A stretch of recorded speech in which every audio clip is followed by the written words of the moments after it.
bienvenue au comité technique de Champagne-Yonne. Comité technique une nouvelle fois en distanciel, hein. Le Covid nous l'oblige, bien entendu. Permettez-moi au nom de l'ITB de vous présenter nos meilleurs vœux pour cette nouvelle année et surtout une bonne année betteravière. Dans ce comité technique, nous aurons 4 sujets différents, un panorama des faits marquants de l'année par Maxime Allard.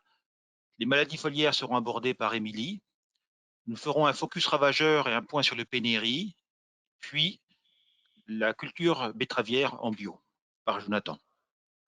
Entre chaque exposé, nous aurons une série de questions.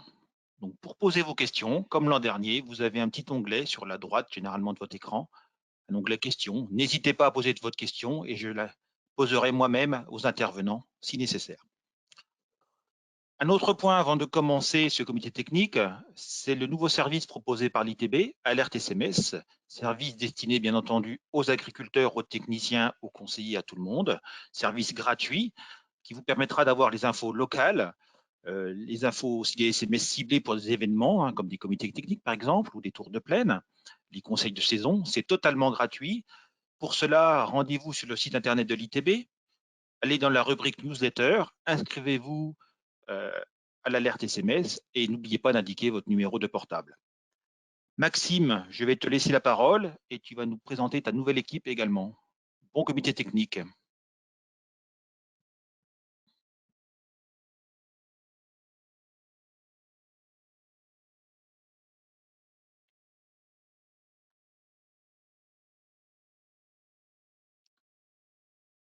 Bien, merci Ghislain. Bonjour à toutes et à tous. Bienvenue à ce comité technique ITB Champagne-Yonne. Je vois qu'on ne voit pas mon écran.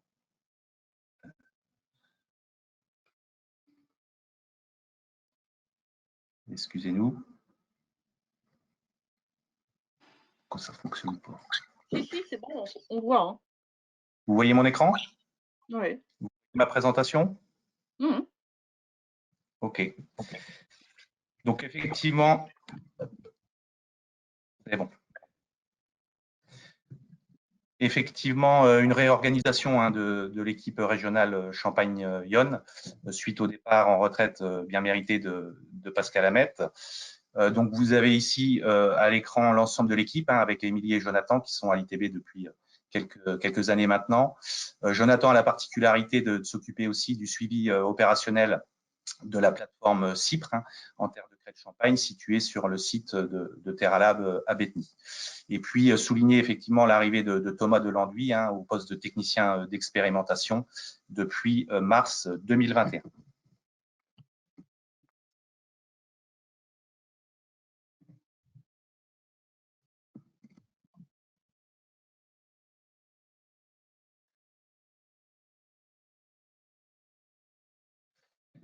Donc, nous souhaitions effectivement démarrer ce comité technique par un petit panorama des faits marquants de l'année et des conseils qui en découlent.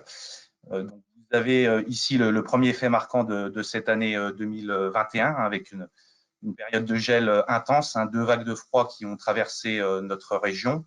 Donc, première vague de froid du 5 au 7 avril. Vous en avez ici une image sur cette carte éditée par Météo France, avec des températures minimales enregistrées de l'ordre de -4 à -6 degrés sur l'ensemble de la région.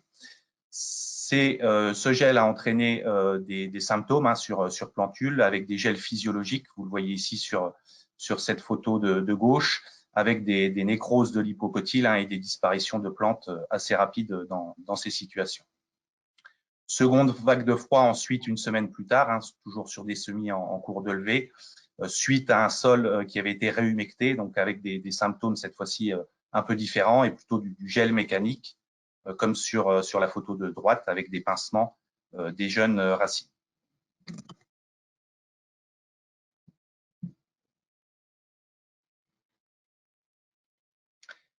Donc, en effet, dans ces situations, pour essayer de réaliser un diagnostic objectif et précis, nous vous rappelons ici les 3 étapes essentielles. Donc, tout d'abord, repérer des placettes de comptage au travers de vos parcelles.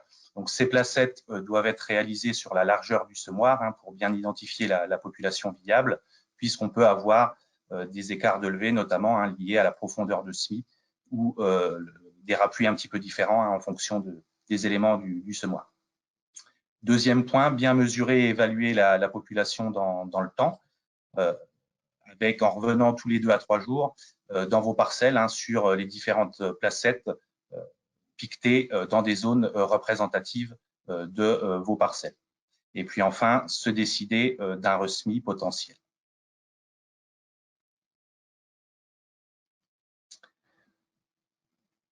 Donc, un petit retour d'expérience ici pour parfaire le diagnostic.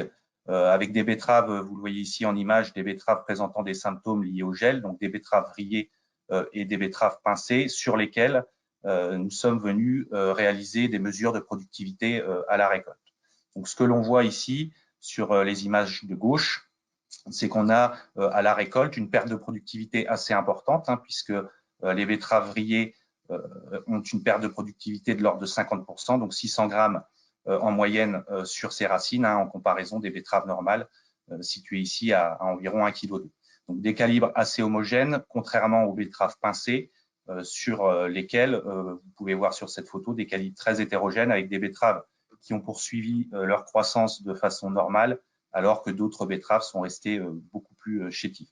Donc, même perte de productivité dans ces situations d'environ 50%. Donc, vous avez ici à l'écran les conditions pour un resemis qui doivent être réalisées en fonction de certaines règles de décision.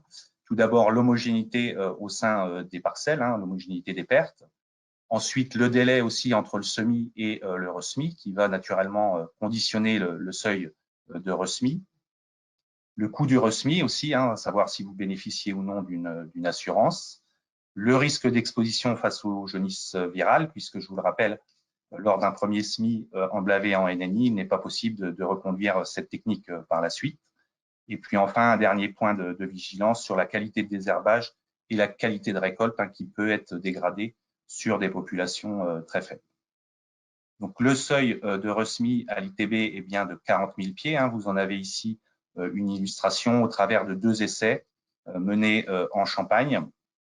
Donc, sur ce graphique en vert, vous retrouverez l'histogramme avec le 100% de productivité d'un semis initial aux environs du 20 mars pour une population donnée de 115 000 pieds hectares, densité de semis recommandée en Champagne. En comparaison, vous avez ici des histogrammes orange qui correspondent à des populations dégradées volontairement et de façon aléatoire. Donc, on voit sur cette population de 40 000 pieds qu'on a une perte de productivité d'environ 18% par rapport au semis initial. Perte de productivité à comparer avec l'histogramme rouge qui correspond, lui, à un resemis, donc 4 semaines plus tard. 4 semaines, c'est le délai moyen en général de prise de décision par rapport à un resemis. Donc, vous voyez que cette productivité, elle est tout à fait équivalente au seuil de resemis situé à environ 40 000 pieds. Dans cette situation, on pourrait aussi rétrocéder le coût du resemis à hauteur d'une dizaine de tonnes dans les situations où vous ne bénéficiez pas d'assurance resemis. Autre fait marquant de cette année 2021, ce sont les faibles richesses. Donc, faibles richesses principalement liées à l'abondance de pluviométrie. Vous avez ici un diagramme qui vous montre les pluviométries et les richesses hebdomadaires pour 2 années différentes, donc l'année 2018 et l'année 2021, avec un exemple sur la zone nord, Nord-Champagne. Donc, les histogrammes bleus correspondent à la pluviométrie enregistrée sur l'année 2021 avec plus de 320 mm du 15 juin au 30 septembre, entraînant, vous le voyez ici sur les richesses, des richesses assez faibles tout au long de la saison, à comparer à l'année 2018, année de fort stress hydrique, avec seulement 60 mm du 15 juin au 30 septembre, et en conséquence, vous le voyez sur cette courbe, des valeurs de richesse très élevées aux alentours de 19,5-20 points de richesse. Donc, c'est bien ce développement foliaire vraiment important qui a limité l'évolution de cette richesse avec des rapports feuilles-racines très élevés. Sans doute aussi une disponibilité en azote accrue dans ces conditions qui ont pu entraîner des faibles richesses. Autre phénomène aussi qui peut expliquer ces faibles richesses, et ça on l'a notamment observé sur le sud de la région avec des stress hydriques sur le mois d'août, une réhumectation début septembre qui a entraîné une reprise de végétation et une mobilisation des sucres ainsi qu'une dilution de ces sucres dans les racines. Donc ce phénomène il est bien connu, vous en avez une illustration ici au travers d'un essai mené en 2011 avec l'évolution de la richesse pour deux situations. Une situation irriguée, donc c'est la courbe verte, où l'on voit qu'on a une augmentation assez lente mais continuelle de la richesse en comparaison d'une autre parcelle non irriguée avec un stress hydrique important, une élévation assez forte de la richesse et puis au retour de pluviométrie, on le voit bien ici sur cette courbe, une chute importante et rapide de la richesse. Et il faudra dans cette situation, on le voit, près de 3 semaines pour retrouver des niveaux de richesse équivalents à la parcelle irriguée. Troisième point, si vous le permettez, sur la fertilisation azotée, car effectivement, dans ce contexte de prix d'azote très élevé, il nous semblait important de rappeler les fondamentaux. Donc, premier point, c'est de bien réaliser un reliquat sortie hiver, donc sur l'ensemble de vos parcelles, puisque chaque parcelle peut avoir un itinéraire technique ou des précédents différents. Point d'importance, c'est qu'il faut réaliser ce reliquat sur 3 horizons pour 2 raisons. La première, c'est de ne pas se priver des quantités d'azote disponibles dans ce 3e horizon. Et puis, deuxième point, si l'on travaille uniquement sur 2 horizons, on a un risque de surestimation du lessivage. C'est important aussi de réaliser un reliquat à la parcelle, puisque quand on compare ces reliquats à des moyennes régionales éditées, on voit en général qu'on a environ 2 chances sur 3 de se tromper. Deuxième point, bien utiliser le logiciel Azofert, un logiciel qui est référent pour le pilotage de la fertilisation azotée en betterave, et logiciel dynamique qui va nécessiter un renseignement très précis de sa fiche, puisque en cas d'erreur, on voit qu'il y a un enjeu de 10 à 30 unités sur chaque poste du bilan. Donc, dans ces situations, joindre aussi, si possible, des analyses de sol afin de caractériser au mieux votre sol. Et puis, dans le cadre d'apports organiques, n'hésitez pas aussi à joindre des analyses pour bien caractériser la minéralisation de ces apports organiques. Et puis, troisième point, ajuster naturellement la dose conseillée, puisque effectivement, dans ces situations de prix d'azote élevé, on peut se poser la question de l'intérêt d'une réduction d'azote.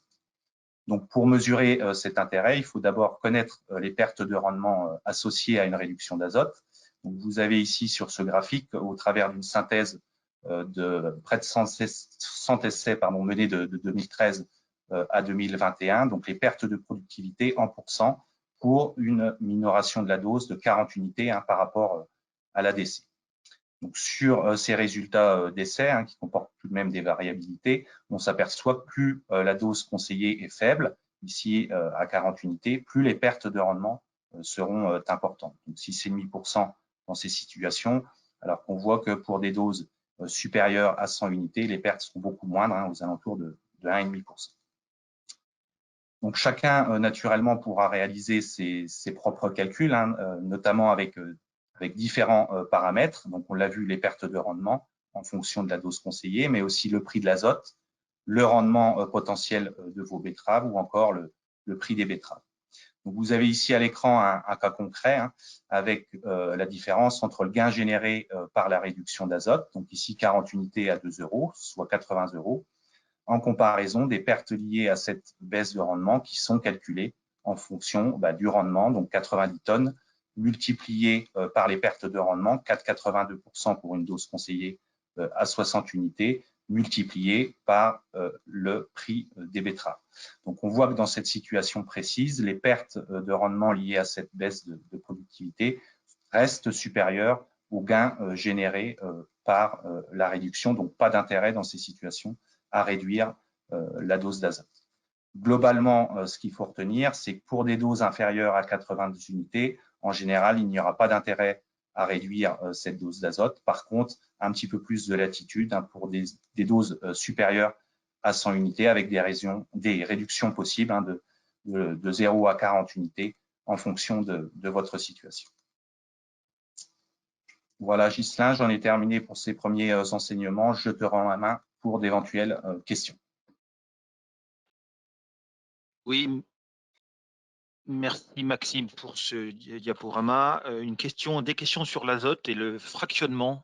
Et peut-on fractionner notre apport d'azote et pas tout apporter en post-semi? Alors, oui, le fractionnement est envisageable, hein, notamment pour des doses élevées, des doses supérieures à 100 unités. L'idée du fractionnement, c'est de ne pas l'apporter trop tard, hein, puisqu'on peut avoir après des répercussions, notamment sur la richesse. Donc, on peut fractionner la dose d'azote avec des apports d'ammonitrate en végétation sur un stade maximum, hein, de 4 à 6 feuilles.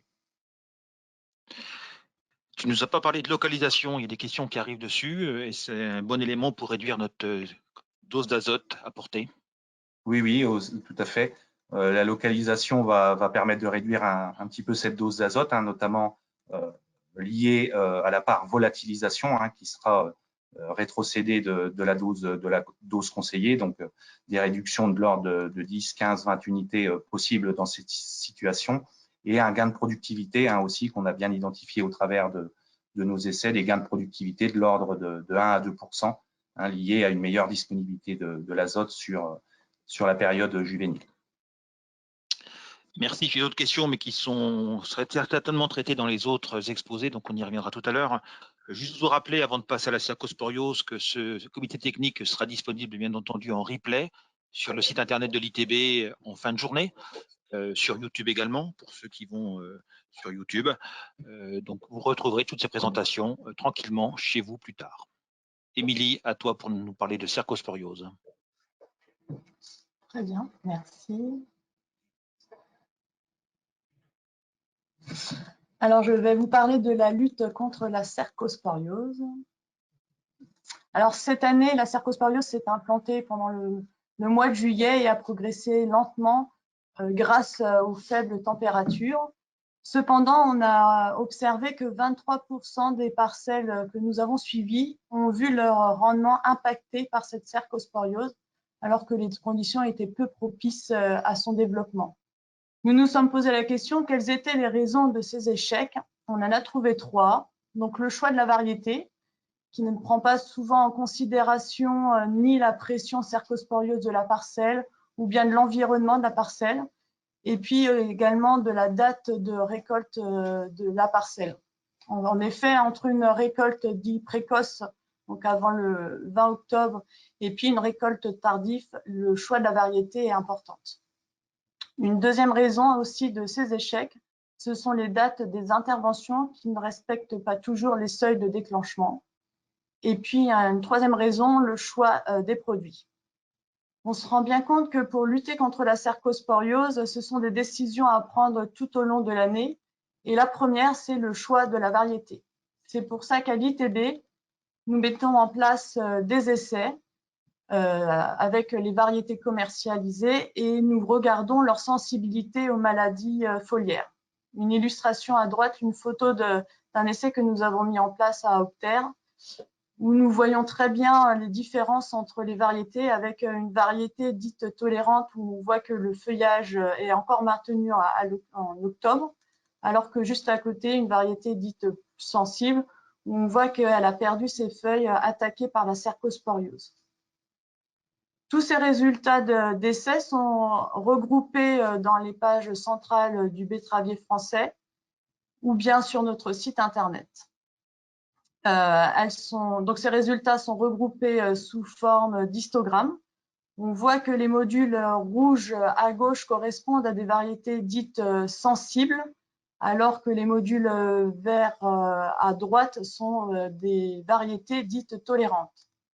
Nous voyons que dans le segment de rhizomanie, un quart des variétés proposées sont tolérantes à la cercosporiose, donc un grand choix de variétés. Dans le segment de nématodes, le nombre de variétés est plus restreint. Malgré cela, les nouveautés sont de plus en plus performantes. On se rend compte que la génétique nous aide maintenant à lutter contre la cercosporiose. Alors, nous avons suivi entre 2017 et 2021 plus de 130 parcelles et nous nous sommes rendus compte que le choix de la variété était important et pouvait influencer sur le nombre de fongicides. En effet, en forte pression cercosporiose, une année où il y a une forte pression cercosporiose, nous pouvons, lorsque nous choisissons une variété sensible, nous prenons le risque de devoir traiter une fois supplémentaire, voire deux. Pour les arrachages tardifs, c'est prendre le risque d'utiliser une variété sensible et de multiplier les interventions. On voit très bien sur cet histogramme que certaines variétés dites tolérantes se suffisent d'une application pour être protégées tout au long de la campagne. À l'opposé, une variété plus sensible peut pousser à 4 applications. Alors, les variétés sensibles sont tout à fait utilisables dans nos campagnes. Elles ont leur place pour des récoltes précoces avec une protection fongicide. Les variétés tolérantes seront plutôt préconisées pour des arrachages tardifs. Nous nous sommes posé la question, si nous utilisions des variétés tolérantes et pour des arrachages précoces, qu'est-ce que ça donnerait?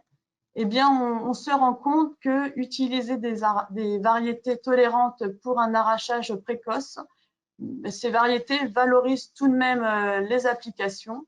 En effet, après une application, on voit qu'on a un gain de productivité de 3%.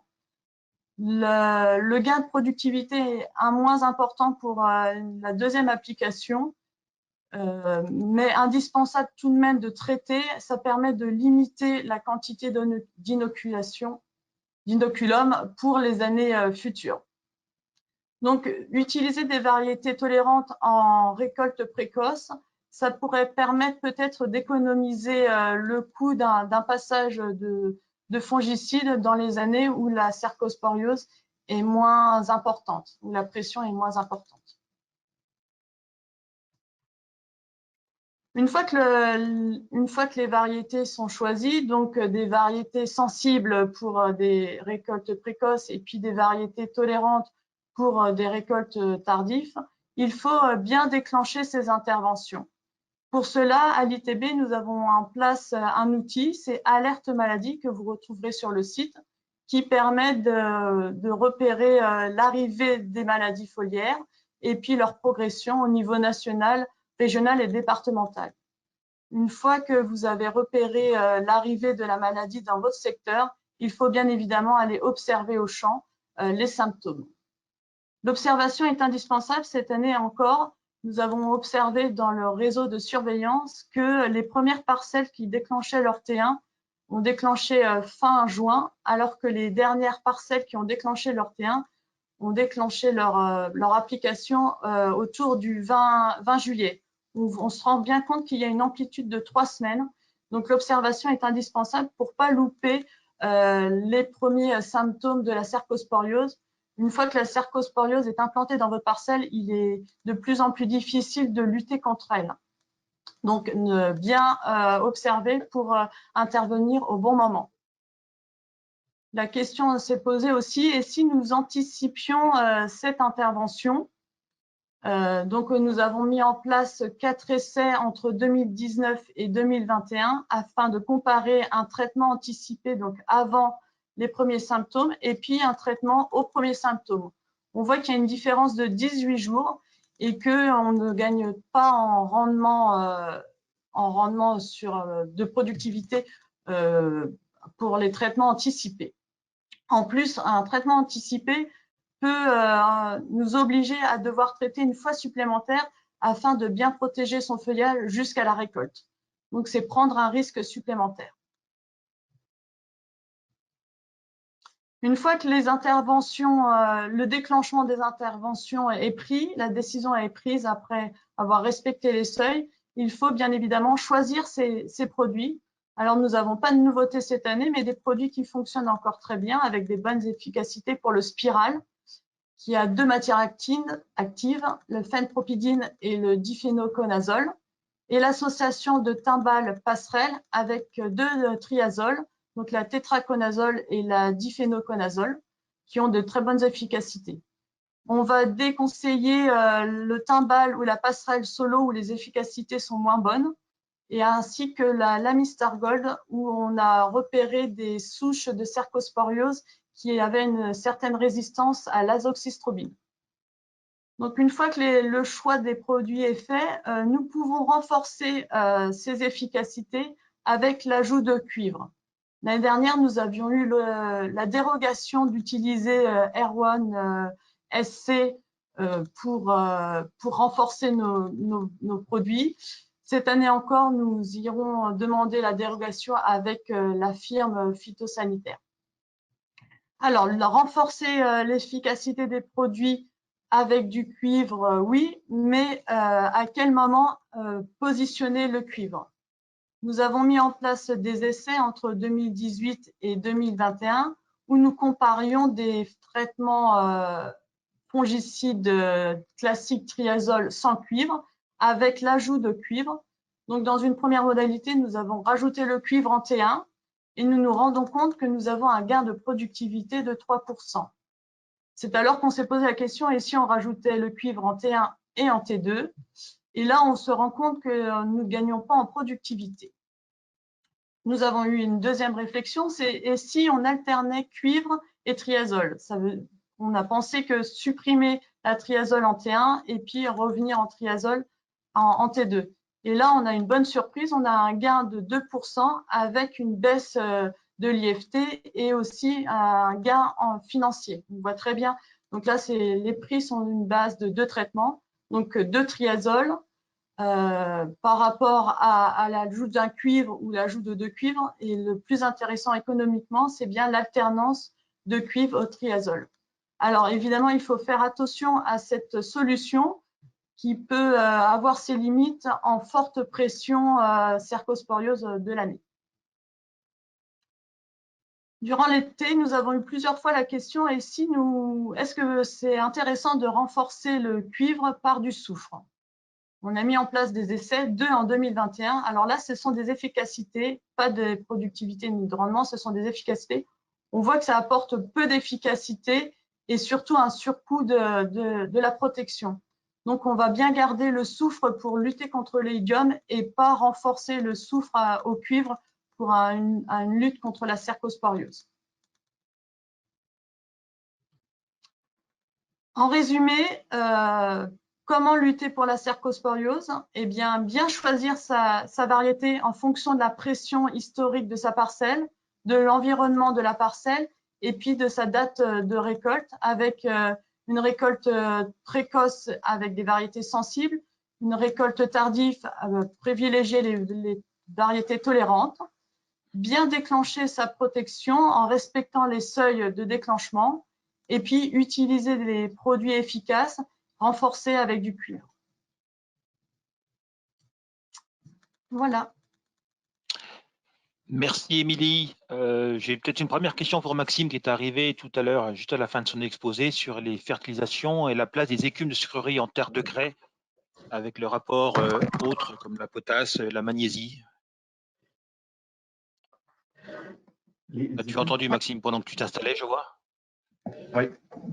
Bon, les vinasses de sucrerie, pourquoi pas. Bon, les écumes. Les écumes. Oui, mais les écumes, c'est ce que j'allais dire. Les écumes en Champagne n'ont pas forcément d'intérêt, quoi. Elles seront utiles peut-être dans nos secteurs, dans les pourtours de la Champagne, hein, notamment par rapport à l'état calcique des sols, mais pas pour aller chercher de la fertilisation azote notamment. Non, la question posée, c'était sur le P2O5 et la MG, et la magnésie. Oui, j'ai pas bien saisi la question. Tu peux répéter? Quelle est la place des écumes de sucrerie en terre de craie pour l'apport de potasse et de magnésie? Ça peut être envisageable. Après, non, j'ai pas plus de réponse que ça par rapport à cette question. Émilie, tu nous as parlé de variétés tolérantes et de variétés sensibles au niveau de la cercosporiose. Oui. Y a-t-il une différence de richesse quel est l'impact de la richesse entre une variété tolérante et une variété sensible? Non, ce sont des variétés qui réagissent pareil avec des rendements et des richesses similaires. Tu nous as parlé d'anticiper l'anticipation du produit n'est pas forcément nécessaire, positionnement du passage, pardon, mais est-ce qu'il y a un lien avec le produit utilisé ou c'est toute anticipation qui est? Non, c'est toute anticipation. Là, on a comparé des programmes identiques entre un traitement anticipé et puis un traitement en symptômes. Donc, c'est les mêmes produits, pardon. On me demande quelques précisions sur l'alternance triazole-cuivre. Tu nous as parlé un petit peu dans ton exposé. Alors là, s'il faut les alterner, T1, T2. Tout à fait. Là, on a testé le cuivre. Donc, en Champagne, on le préconise à 750 grammes. Et puis après, on est revenu avec un spiral. En comparaison, où on avait mis le cuivre en T1 accompagné de spiral également. Et c'est là où on s'est rendu compte qu'on gagnait en efficacité, en rendement, et puis surtout, on gagnait le coût. Donc, cuivre en T1 et triazole en T2.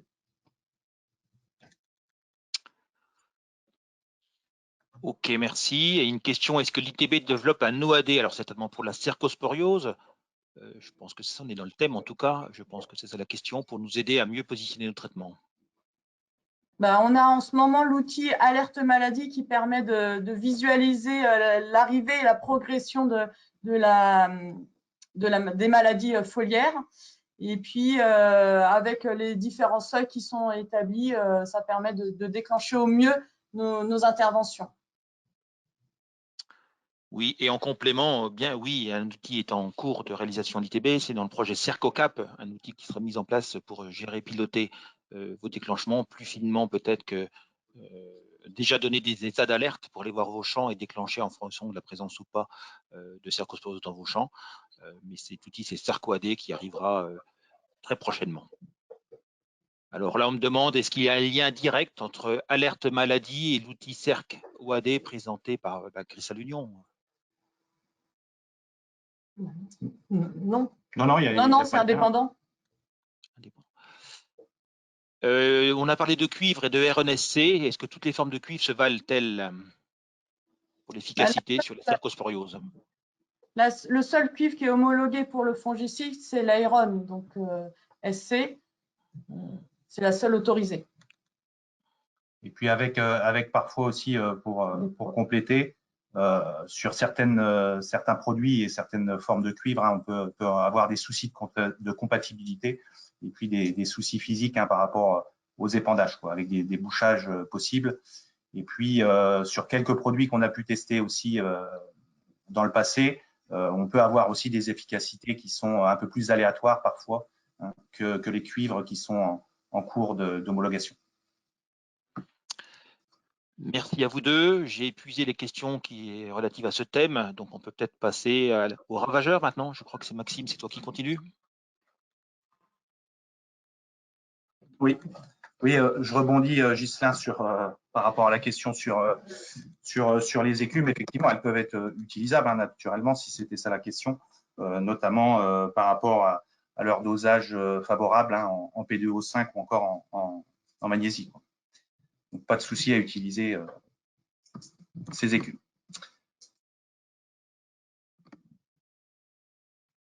Donc, un petit focus maintenant sur les ravageurs, avec deux principaux ravageurs de la région. Et puis, Ghislain complétera ensuite, après, avec un petit focus sur la jaunisse et le PNR. Donc, premier ravageur exposé ici, c'est le nématode, avec une expression assez fortement marquée des nématodes cette année, qui se sont traduits par deux types de situations. Tout d'abord, le développement du nématode dans de nouvelles parcelles, et ça, c'est notamment lié à l'augmentation, à l'extension des zones d'épandage d'effluents agro-industriels. Ça peut être lié aussi au transfert de terre, notamment par le matériel de récolte. Autre symptôme aussi observé cette année, donc cette fois sur des variétés double tolérantes, donc dans des parcelles déjà protégées face aux nématodes, avec une expression des symptômes parfois assez marqués, expression des symptômes qui se sont confirmés par des petits prélèvements qu'on a pu faire dans ces zones-là, Vous le voyez ici avec le nombre de larves pour 100 grammes d'éther qui était bien supérieur dans ces zones plus jaunes avec symptômes hein, en comparaison de zones plus vertes. Donc, les conditions de l'année et l'humidité ont effectivement été très favorables à la mobilité des nématodes dans le sol, hein, ce qui prouve et ce qui montre cette expression très marquée pour cette année 2021. Donc, des travaux sur cette thématique hein, et sur cette problématique sont menés par la filière. Hein. Tout d'abord avec l'identification des performances de l'ensemble des variétés hein, en terrain infesté. Donc, au travers du réseau d'essais hein, conduit par l'ITB et les services agronomiques de sucrerie. Donc, vous avez ici les résultats de productivité de l'ensemble de ces variétés hein, que vous retrouverez notamment au travers des pages centrales du betteravier français ou encore hein, disponibles sur notre site Internet.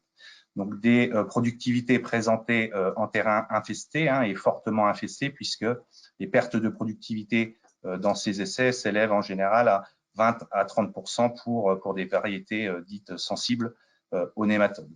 Des résultats aussi qui vous sont fournis en terrain sain hein, pour répondre à la problématique d'hétérogénéité d'infestation au sein même des parcelles. Autre travail aussi mené par la filière, c'est une veille sanitaire hein, menée depuis 2015, notamment au travers de nos suivis durabilité, pour mesurer, identifier la durabilité justement de cette lutte génétique. Donc 80 parcelles en général par an hein, sont conduits avec des mesures dans des zones repérées de la parcelle, des mesures de population initiale au semis. Donc ce sont ici les petites barres bleues et des populations finales à la récolte. Donc ici un retour sur 3 parcelles hein, conduites depuis 2015 jusqu'à 2021. Donc la première chose qu'on voit, c'est qu'effectivement on a une hétérogénéité entre parcelles et entre années de l'évolution des nématodes au sein même des parcelles. Mais deuxième point assez rassurant, c'est qu'on voit qu'on n'a pas d'augmentation significative hein, de ces populations initiales dans le temps, donc ce qui est très rassurant hein, par rapport à cette lutte génétique qui est menée aujourd'hui. Donc ces suivis naturellement se poursuivent dans le temps pour identifier potentiellement des déviances. Autre ravageur problématique de la région, c'est le charançon Lixus junci, avec un développement très important hein, sur notre région. Vous avez ici une carte issue du réseau de surveillance hein, qui vous montre les infestations de charançon Lixus junci, avec un développement, on le voit ici, vers le nord du territoire, hein, puisqu'on retrouve aujourd'hui des charançons jusqu'aux frontières des Ardennes. Donc, naturellement, hein, les infestations restent beaucoup plus fortes aujourd'hui dans l'Yonne, voire dans l'Aube, en comparaison des situations plus au nord. Donc, le charançon Lixus, je vous le rappelle, c'est ce gros coléoptère hein, qui vient en fait pondre ses œufs sur les pétioles des betteraves, donc avec des piqûres caractéristiques. Et sur ces piqûres, on peut retrouver à l'intérieur des petits œufs orangés. Et par la suite, ces larves vont se développer et bien souvent descendre dans les racines, entraînant des pertes de productivité potentielles. Et un risque aussi vis-à-vis du développement du rhizopus. Donc quelques faits marquants cette année, c'est qu'on a observé beaucoup d'avortements des pontes, hein, et ça c'est lié notamment aux températures et à l'abondance de pluviométrie. Assez peu de migration aussi des larves cette année vers les racines. C'est sans doute en rapport aussi au volume foliaire important, hein, à l'élongation des pétioles aussi, qui a pu être assez rapide, donc des larves qui sont restées plutôt dans les pétioles. Par contre, une présence de juvéniles hein, à l'automne de façon importante, hein, juvéniles qui correspondent en fait à la future génération de charançons. Donc une problématique qui est prise très au sérieux, hein, puisqu'on les solutions aujourd'hui disponibles manquent un peu d'efficacité, hein, et ça c'est notamment lié aussi au cycle de vie du charançon avec des durées de vol et de ponte très importantes.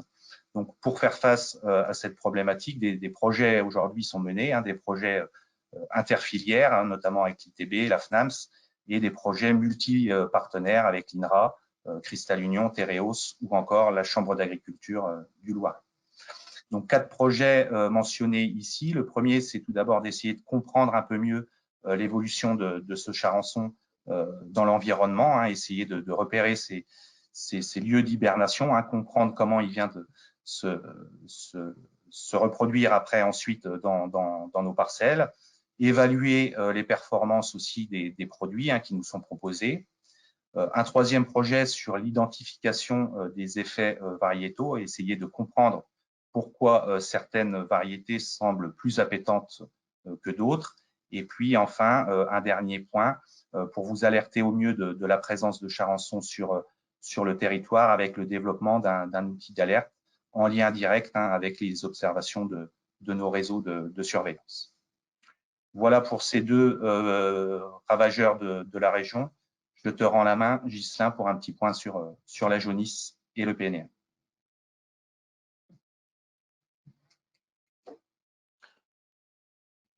Oui, merci Maxime. Un petit point jaunisse, un petit point national avant de passer sur un film qui va nous expliquer le PNRI.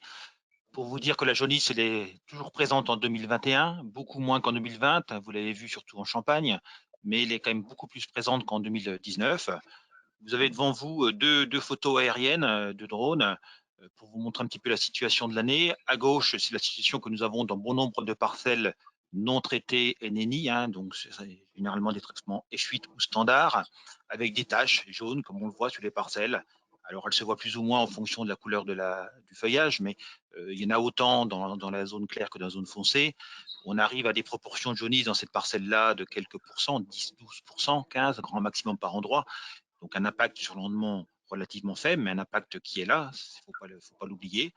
Et par contre, à droite, vous avez une parcelle, pareil, en Normandie, ici dans le 27, où au rang près, on le voit bien, la coupure au milieu. À droite, ce sont des graines traitées F8, et à gauche, du NNI. Et donc, on voit très bien que la parcelle de droite est touchée à 90%, 95% de jaunisse, et que dans les NNI, ben, ça a quand même lutté au rang près, à la betterave près, aucun impact des pucerons et de la jaunisse.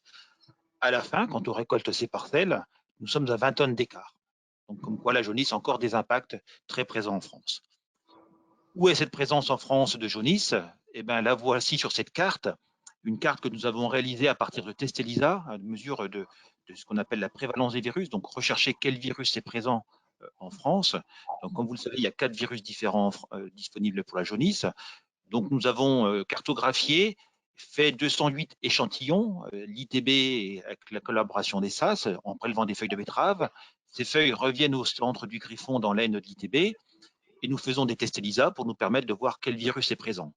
Donc, vous le voyez qu'on a en France majoritairement quand même des polyrovirus de présent, hein, ce sont les taches plutôt rouges et surtout jaunes. Là, les polyrovirus, hein, qui amènent une jaunisse présente avec un impact sur le rendement pas très élevé, je dirais, mais quand même présent. La grosse perte de rendement est liée au virus, c'est ce qu'on appelle le BYV ou la jaunisse grave. Donc là, on voit tout de suite la présence très forte dans le centre Val-de-Loire, également en Normandie, hein, vous le voyez, hein, c'est les points rouges qu'on voit à droite de Rouen, c'est les photos que je vous ai montrées. Pourquoi cette présence très importante également dans le sud de Paris?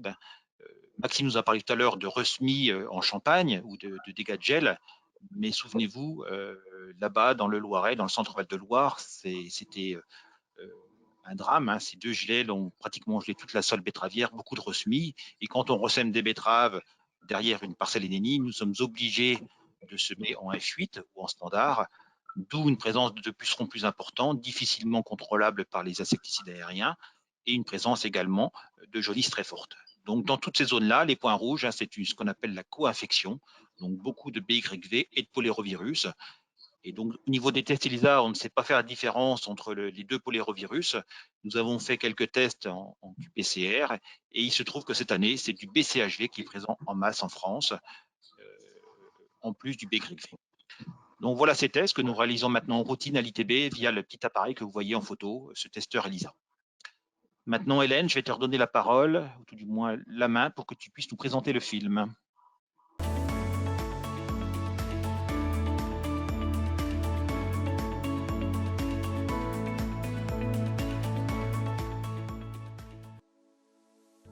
Qu'est-ce que le PNRI? Le PNRI, c'est le plan national de recherche et d'innovation pour trouver des moyens de lutte contre la jaunisse de la betterave à l'horizon 2024 et en remplacement des néonicotinoïdes. À un moment donné, il y a ce moment, cette période de transition, ça prend du temps. Donc comment on fait pour aller le plus vite possible et comment on fait pour être le plus transparent possible? C'est également un programme de recherche dans lequel on teste beaucoup de solutions innovantes qui vont des variétés au biocontrôle à des solutions agronomiques, paysagères, qui au final devront être combinées pour aboutir à une solution suffisamment efficace. 4 axes de recherche ont été définis. Amélioration de la compréhension de la situation sanitaire, identification et démonstration des solutions à l'échelle de la culture, identification et démonstration des solutions de régulation à l'échelle de l'environnement, des plantes, des cultures, et transition vers un modèle économique durable. De nombreux acteurs et partenaires et des moyens conséquents alloués aux recherches. Au total, 20 millions d'investissements, dont 7 millions de financements publics. Un centre de recherche au Griffon avec un laboratoire et une serre pour travailler quelle que soit la saison, des élevages de pucerons virulifères et non virulifères, un réseau de 500 hectares de fermes pilotes d'expérimentation pour tester les solutions les plus prometteuses. Ces fermes pilotes d'expérimentation servent également de support pour d'autres études. Ces fermes sont le support d'analyse économique des solutions techniques testées. Pour affiner le positionnement des différents traitements appliqués en culture, les modèles de prédiction des vols de pucerons construits par les chercheurs d'INRAE seront utilisés. En termes d'outils, les chercheurs mettent également au point des méthodes de diagnostic viraux utilisables au champ pour mieux apprécier le risque. Ces fermes pilotes d'expérimentation sont coordonnées par l'ITB et les services agronomiques Tereos, Cristal Union et Saint-Louis Sucre. Quelles sont les réalisations de cette première année? Pour réduire les populations de pucerons verts, plusieurs solutions ont été testées. L'efficacité de plusieurs types de bandes fleuries et de plantes compagnes, des graminées inoculées de champignons aux propriétés insecticides, des essais d'application d'œufs et de larves de chrysopes et des lâchers d'aphidius. Plus de 30 modalités de produits de biocontrôle testés sous serre et au champ. Des composés organiques volatiles répulsifs pour les pucerons et ou attractifs pour les auxiliaires. Des recherches sur la protection des betteraves par l'inoculation de virus peu agressifs. La protection croisée, donc, c'est une méthode de lutte contre les virus qui peut s'assimiler à une vaccination de la plante. Nombreux sont les leviers ayant été expérimentés à travers les 21 projets retenus du PNRI. Les semenciers ont tous détecté de nouvelles sources de tolérance qu'ils transfèrent maintenant dans le matériel élite. La filière testera en parallèle l'utilisation de mélanges variétaux. La première année du PNRI a permis d'identifier les solutions les plus prometteuses. Dans les 2 prochaines années, les essais sur les solutions potentielles et leur faisabilité économique vont s'intensifier.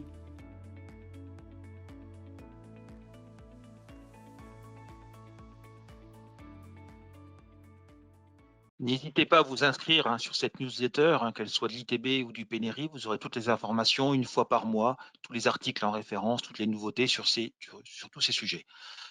J'ai profité de la présence de Vincent Lodina, notre directeur, pour vous poser quelques questions, Vincent, qui arrivent dans le chat.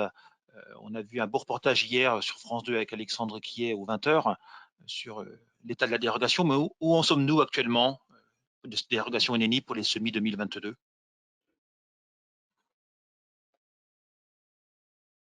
On n'a pas le micro, Vincent. Voilà, bonjour à tous. Oui, merci Ghislain de me passer Bonjour, merci de me passer la parole. Effectivement, l'ITB, qui est en charge en fait des demandes de dérogation au niveau des phytosanitaires, a déposé cette demande de dérogation auprès du ministère de l'Agriculture déjà le 19 novembre de l'année dernière. Cette dérogation a été étudiée et nous avons eu un conseil de surveillance qui s'est réuni le 21 décembre et qui a approuvé cette demande de dérogation pour l'usage des néonicotinoïdes pour l'année 2022.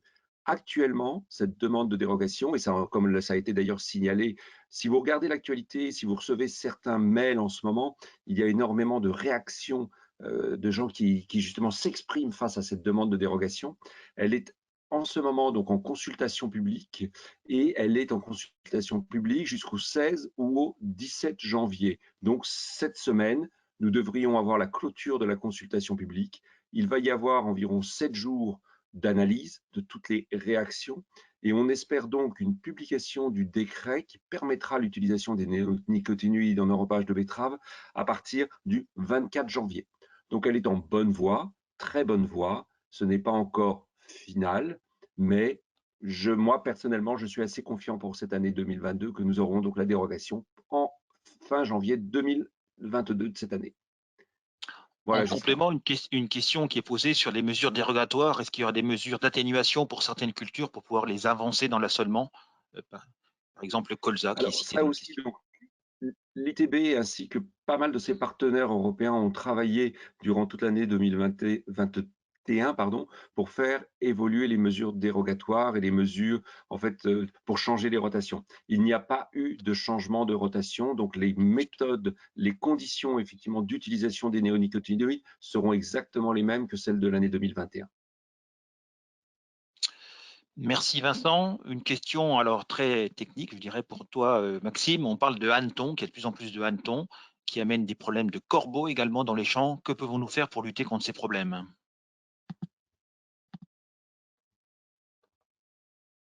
Ton micro, Max. Non.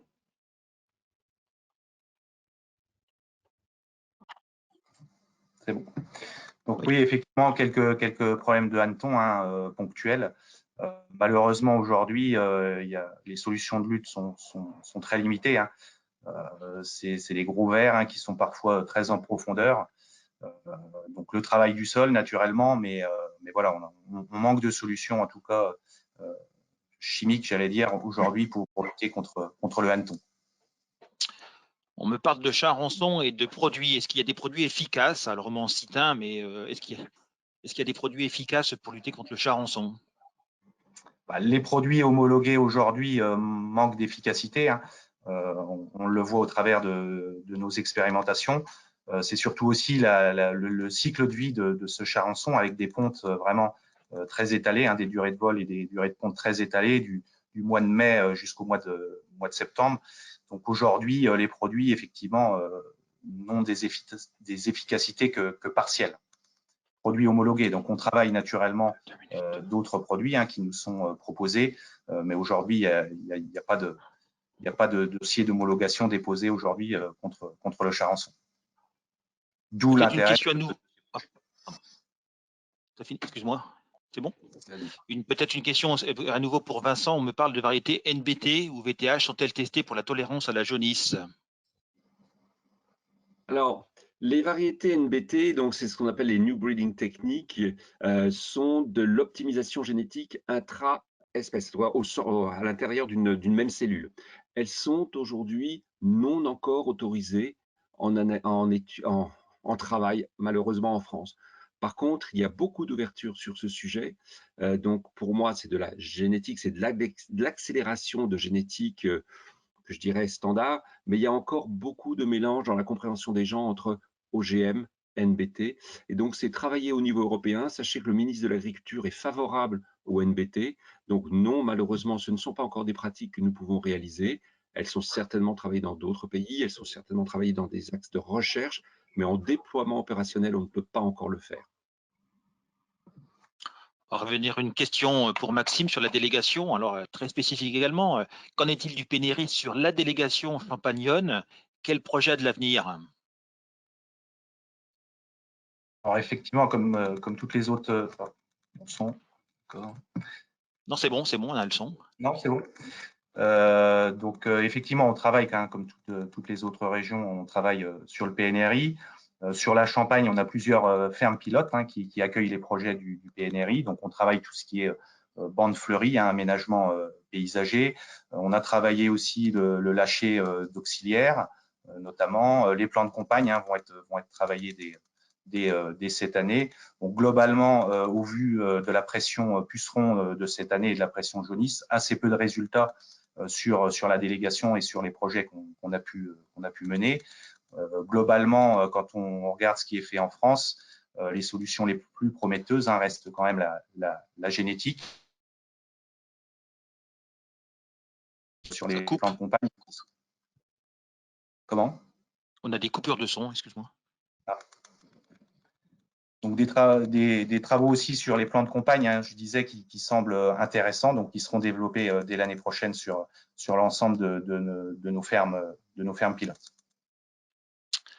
Merci, j'aurais épuisé les questions. On va pouvoir passer au dernier sujet qui est la culture bio et peut-être rajouter quelque chose sur la dérogation. Il y a quand même des nouvelles cultures qui arrivent dans la dérogation. On peut utiliser des petites cultures, je dirais mineures, mais surtout la betterave. Il est possible maintenant de refaire de la betterave en N+2 ou N+3, bien entendu sans NNI pour la deuxième année de production de cette betterave, une fois qu'on a utilisé les NNI, par exemple en 2021.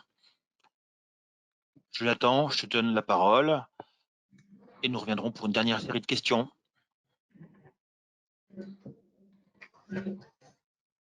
Merci. C'est bon. Donc, je vais vous faire une présentation sur la conduite de la betterave en agriculture biologique.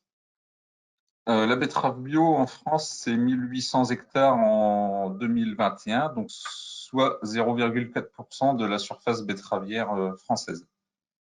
Le rendement moyen en Champagne était de 51 tonnes hectares, allant de 0 pour certaines parcelles qui n'ont pas pu être récoltées à cause d'un trop fort salissement, jusqu'à 95 tonnes.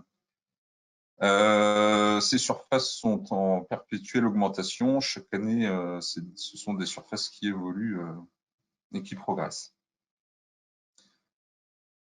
La conduite de la betterave bio commence comme en conventionnel par la fertilisation. C'est la première étape. Donc ici, je vous présente un essai réalisé dans l'Aisne en 2021 sur les doses d'azote. Donc la dose conseillée était de 87 unités dans cet essai. Pour apporter ces 87 unités, il a fallu apporter 3,5 tonnes de vinasse et qui ont été complétés par des bouchons déshydratés autorisés en agriculture biologique. Donc, c'est notre référence qui arrive à une productivité de 100%. Dès que l'on baisse de 40 unités cette dose conseil, il y a une perte de 12% de productivité et encore une perte de 30% s'il n'y a pas d'apport de réalisé. Ça rejoint donc les conseils que Maxime a pu vous faire en début de réunion, qui sont également vrais en betterave biologique. Donc, pour réussir sa fertilisation, il est nécessaire de réaliser un relique aux sorties hiver et de respecter les doses conseillées. Deuxième étape dans cette culture, c'est le faux semis, les faux semis plutôt. Donc ici, toujours un essai réalisé dans l'Aisne sur des populations d'adventices. La parcelle a été préparée début mars avec un travail profond du sol et un appui dans la foulée grâce à un outil de préparation de sol type Crosskill. Ce que l'on peut voir, c'est qu'au comptage qui a été réalisé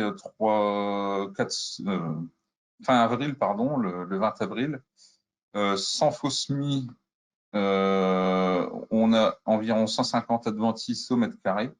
Et lorsque 3 faux semis ont pu être réalisés entre ces deux périodes de début mars et fin avril, on a une baisse de population de 73% de ce nombre d'adventices. Alors, en l'occurrence, ici, des gaillets, des renouvellisants et des kénopodes. Donc, vous allez me dire, mais avant de semer, on peut préparer notre parcelle. Sauf que vous allez avoir des adventices qui sont plus développés et un risque de repiquage plus important. Donc, l'intérêt de faire des germinations, beaucoup de germinations en bio avant l'implantation des betteraves et de décaler un peu ces dates de semis.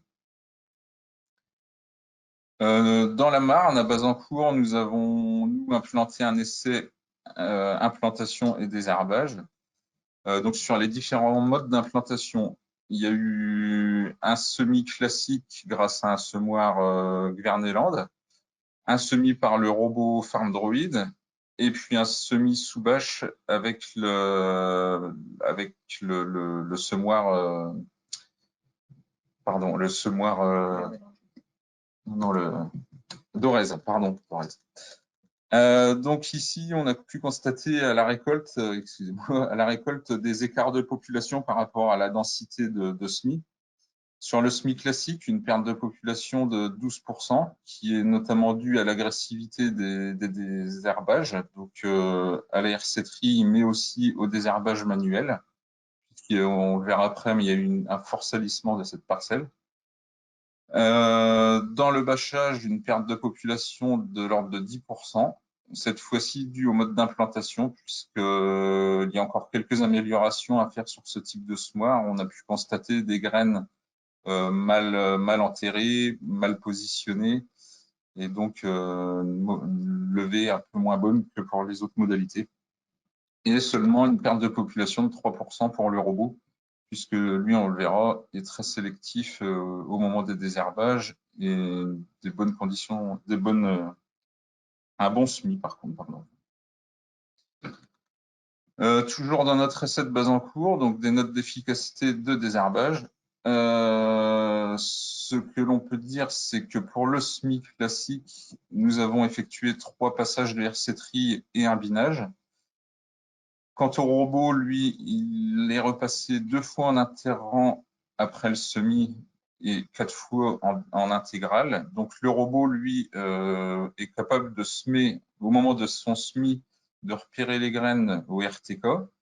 Donc au moment de ces binages, va être capable de passer intégralement sur les rangs grâce à des couteaux et sans toucher aux plants de betterave, puisqu'il les aura repérés exactement par GPS.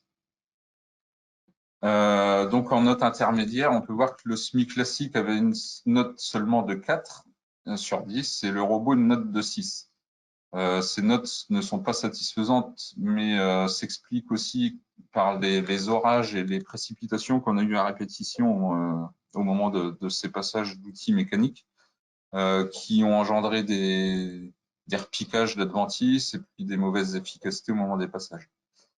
Pour arriver à une note finale de 9 sur toutes les modalités, il aura fallu passer 120 heures de désherbage manuel à l'hectare dans le semis classique, 66 heures hectares dans le robot et 42 heures dans le bâchage. Donc on voit de grosses disparités sur les temps de désherbage et les efficacités selon les modes d'implantation. Une autre étape, comme dans le conventionnel toujours, pour la betterave bio, c'est les maladies du feuillage. Donc, elle commence aussi par le choix variétal. Mais bien sûr, les quelques variétés proposées en bio sont toutes des variétés tolérantes aux maladies. Pour pallier aux quelques maladies qui pourraient s'implanter dans les parcelles, il y a également des protections fongiques homologuées en agriculture bio, donc le soufre pour lutter contre l'oïdium et le cuivre pour lutter contre la cercosporiose. Mais bien sûr, il faudra utiliser des produits homologués en agriculture biologique. Ici, un essai réalisé dans l'Aisne en 2019 avec des productivités du témoin non traité. On voit que dès qu'il y a une protection, dans cet essai, on a pu avoir un gain d'un peu plus de 3%. Quand on connaît le prix de la tonne de betterave bio, on peut se dire que la protection a été vite rentabilisée. À savoir que dans cet essai, c'était une forte pression odium, donc c'est la partie soufre qui a apporté ce gain. On revient dans notre essai de base en cours. Donc ici les productivités. Donc le SMI classique est le témoin à 100%. On peut voir que le robot a une productivité supérieure de 7%, qui s'explique par des parcelles plus propres, beaucoup moins de concurrence d'adventices. Le robot a quand même réussi à beaucoup mieux désherber que nous avec nos outils. Aussi des problèmes de disponibilité au moment des passages, ce qui peut se retrouver dans des exploitations. Le bâchage, quant à lui, fait 116%. Alors là, ça s'explique par une levée boostée par la bâche, grâce à la chaleur gardée par la bâche et l'humidité. Et puis aussi un développement qui a pu se poursuivre. Si vous vous souvenez, on a eu un mois de juin très chaud et très sec, hein, contrairement à juillet-août. Mais juin était très chaud, très sec, et la bâche a pu garder un peu de fraîcheur, un peu d'humidité, qui aura profité aux betteraves à cette période. Toujours dans la partie productivité, donc les coûts de production, alors uniquement sur l'implantation et les désherbages manuels et mécaniques. Ce qu'on peut voir, c'est que dans le semi-classique, c'est la partie désherbage manuel qui va avoir un très fort impact sur le coût de production. Alors qu'inversement, dans le bâchage, c'est plutôt la partie implantation, puisque la prestation de bâchage est de l'ordre de 1 200 €. Et puis pour le robot, c'est un investissement de départ, mais qui est réparti sur la partie implantation et la partie désherbage mécanique. Donc le choix sera économique et stratégique, puisqu'il va falloir faire un choix, soit investir sur l'implantation, soit investir sur le désherbage manuel. Une autre alternative, le repiquage. Donc le repiquage a été également mis en place à Bazancourt, mais n'a pas pu être récolté pour des raisons pratiques. Enfin, il y a eu quelques soucis d'implantation et autres. Mais ce qui a pu être relevé, c'est qu'il y a des points positifs et des points négatifs. Les points positifs du repiquage, ce sera qu'il assure une sécurité par rapport au parasitisme souterrain, du fait de son développement racinaire déjà important au moment de son implantation. Un temps de désherbage manuel moindre. Donc ici, dans notre essai, nous y avons passé 32 heures à l'hectare contre, rappelez-vous, 120 heures pour le semi-classique. Des interventions de désherbage qui vont pouvoir être plus précoces et plus agressives dès le départ, donc des parcelles plus propres. Les points négatifs, ce seront le coût. Nous avons estimé le coût du plan et la prestation de repiquage à 2 200 € de plus qu'un semi-classique avec graines. Donc, un coût très important. Et puis, des problèmes de conformité racine. Donc, vous pouvez voir que là, dans notre essai de Bazancourt, le repiquage est pratiquement à 100% de betteraves fourchues, contre un peu moins de 20% pour le semi-classique. Et les betteraves fourchues vont engendrer également des taux de tartare plus élevés. Un petit bilan conseil du coup sur le bio. Donc les différents conseils sont de respecter les conseils en fertilisation, répéter les faux semis sans dessécher le sol, répéter les opérations de désherbage en commençant très tôt, le plus tôt possible, choisir et régler ses outils par rapport au stade des adventices et des betteraves, et protéger ces betteraves contre les maladies par le choix variétal et les protections fongiques si besoin.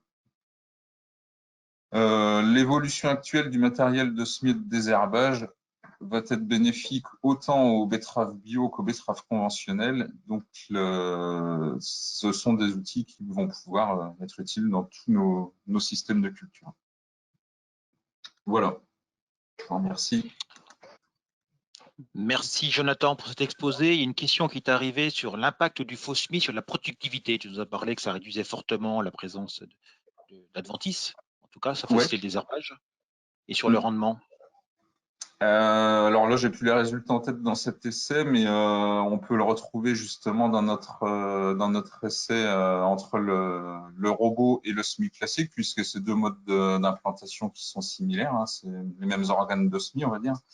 À savoir que le semis classique a eu des gros impacts de salissement par rapport au robot, et il y avait 7% de rendement d'écart, donc j'imagine que cet impact va être de ces ordres-là, 7% aussi. Oui, puis on peut peut-être aussi compléter que les faux semis sont faits très en aval, hein, très tôt dans l'année, avant les semis pour les cultures bio. Donc ça peut être fait dès le mois de février, comme en 2020, au mois de mars en 21, pour faire des semis décalés en avril. Donc tous les semis en bio, on les décale un petit peu pour faciliter le désherbage. Donc là, les faux semis, si on ne dessèche pas le sol, bien entendu, c'est ce qu'il faut faire attention.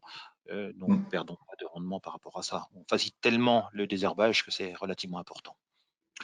Alors, il y a une question qui revient sur les mesures d'atténuation. Je ne sais pas si la personne n'a pas entendu, mais il n'y a pas de mesure d'atténuation en 2022 pour le colza. C'est comme en 2021, il n'y aura pas de mesure d'atténuation en 2022. Cette chose-là, elle est sûre. C'est pour ça que je me permets de le répéter suite à la question. Voilà. Donc, je vais avoir épuisé les questions de toute façon. Et puis, on est déjà 10h45. On a largement dépassé le temps. Les gens commencent à partir de la réunion. Nous étions jusqu'à 160 personnes présentes ce matin pour cette réunion, donc il y a un bon taux de participation. Vous rappelez que tout ce comité technique sera disponible sur YouTube et également sur l'ITB, sur le site internet de l'ITB dès ce soir. Vous rappelez que vous pouvez vous inscrire, bien sûr, pour avoir vos alertes maintenant techniques par SMS, les newsletters.